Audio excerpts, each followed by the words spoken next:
Here's the Morrish hopper foam. I love tying with foam. Okay, so we're going to do this one. We're going to put this hook up. Now, off screen, I've already prepped the legs. I did that because of the time it takes to do that. Just a little bit obnoxious to some extent. You got to just tie them and tighten them and everything and cut them a little bit. So I saved you that hassle. We'll show those legs here in a minute. We're going to start here. Get the thread on the hook.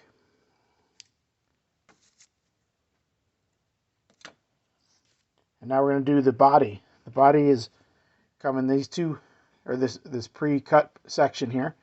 So you can see underneath, it's tied in two spots there. We're going to start and tie it in, match it up. See how the one we've got, the eye of the hook is underneath the head. So we're going to do that. We're going to start tying it right about here. Actually, put that under the head a little bit. Now I'm going to kind of compress this with my fingers a little bit because the thread is going to compress it, but if I just encourage it a little bit, that's going to help. And tie that right there. Now we're going to pass this under and tie in the next section. Again, if I compress it a little, it'll help.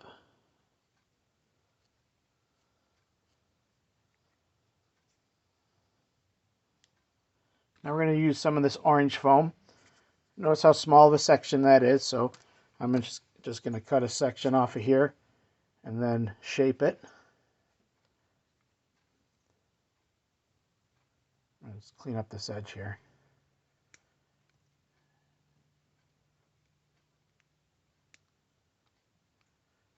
There's the piece I've got. It's got a point on the end.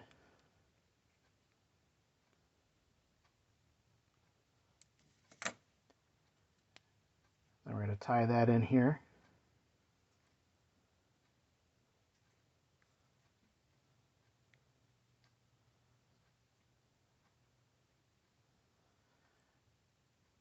Now before I do the legs, I'm just going to put in a half hitch. You see how it's spinning there?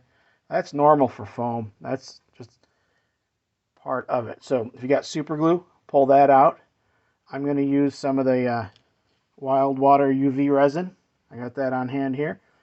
So I'm just going to run a coat underneath here.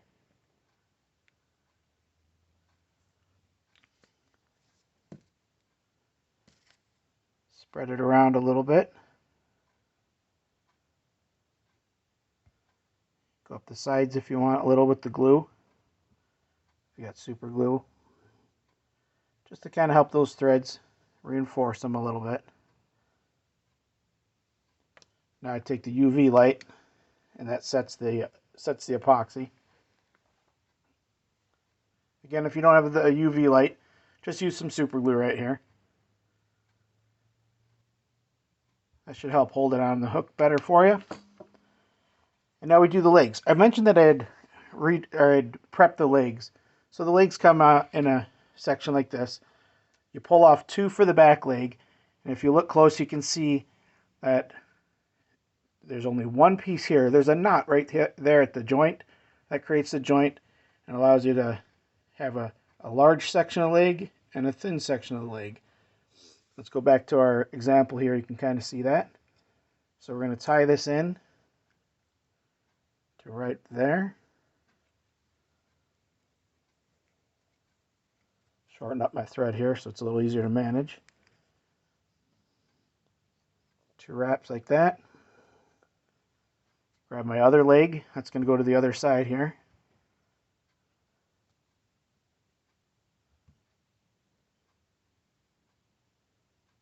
Right to there. Another couple of wraps to hold them both in place well. I'm going to pass that thread underneath the hook. Back to the front section. Now if we go to the example here, you can see that those back legs they're snipped right there. So while we've got them in place, we're going to just go ahead and snip off the excess. Use a sharper pair of scissors than me.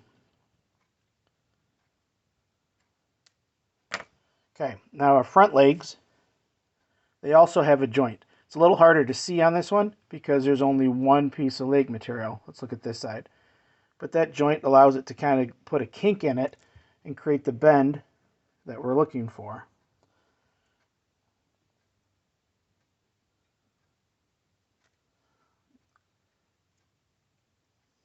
Where'd it go? Hang on, these legs are crisscrossed here a little bit.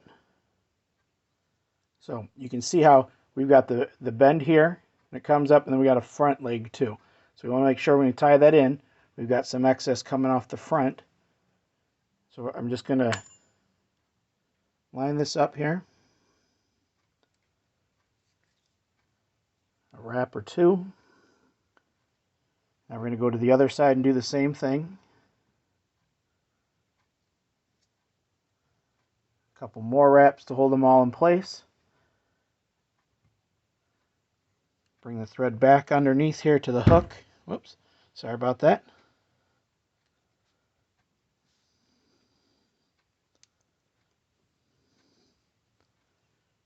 Grab the whip finisher.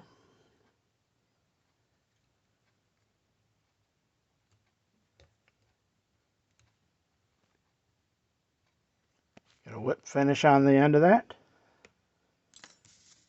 Even though we're tying this off, we're not quite done. So we've got all these legs. You can leave them long if you want. These are a little shorter. We're going to trim this up to match the example we've got. Shorten that up a little there, a little there. My back ones were kind of long. I'm just going to try to even them out. The back ones are a little, the one behind the vise is a little longer than the front. Just a little off the front there. And the final step to this is giving it some eyeballs. Just use a Sharpie marker. Come in, and a little dot right there. And now you can see out of the right side, but he wants to have 20/20 vision, so we'll give him a left eye too. Now he's got one on the back. And there's the Morrish hopper.